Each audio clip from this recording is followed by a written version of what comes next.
When you first met your basil in the store, it was love at first sight. The smell, the vibrant green leaves, the dreams of homemade pesto. It was perfect. You lovingly placed it on the windowsill, maybe gave it a kiss. You thought to yourself, this time it's different. I will keep it alive. 3 days later, the basil now looks half dead. You stare at it in horror, and then 1 week, it's dead.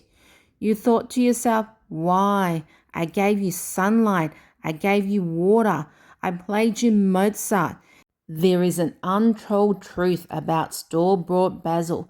Supermarket basil is mass-produced, grown fast. Seedlings are packed in like sardines, meant to look alive just long enough for you to buy it. It's not a plant. It's a green lie. Supermarket basil isn't one plant. It's a forest crammed into one pot. They're fighting over water, light, nutrients, and dignity. So how do we actually save it? We need to repot it. It's overcrowded. Split the plants like a plant surgeon and repot each basil plant in its own pot. Otherwise, you can plant multiple plants in a pot, but the pot has to be a lot larger. I would go for at least 8 or 10 times larger than the original pot, because basil, when they have enough nutrients and light, they grow pretty fast. Use a real pot with drainage holes.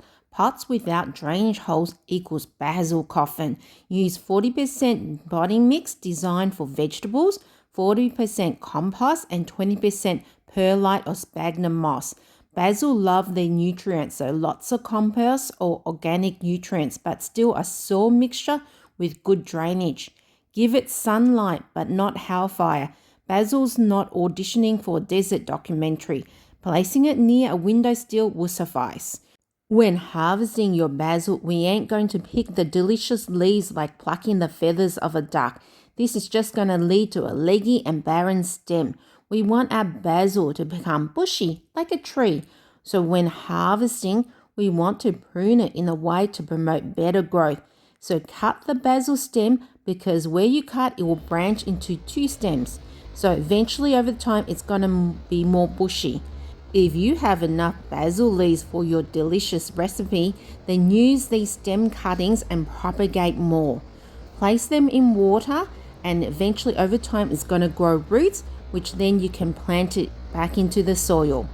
So water when your basil plant is dry to the touch and not when you're bored. We don't want to turn the soil into swamp, so just water when it's dry.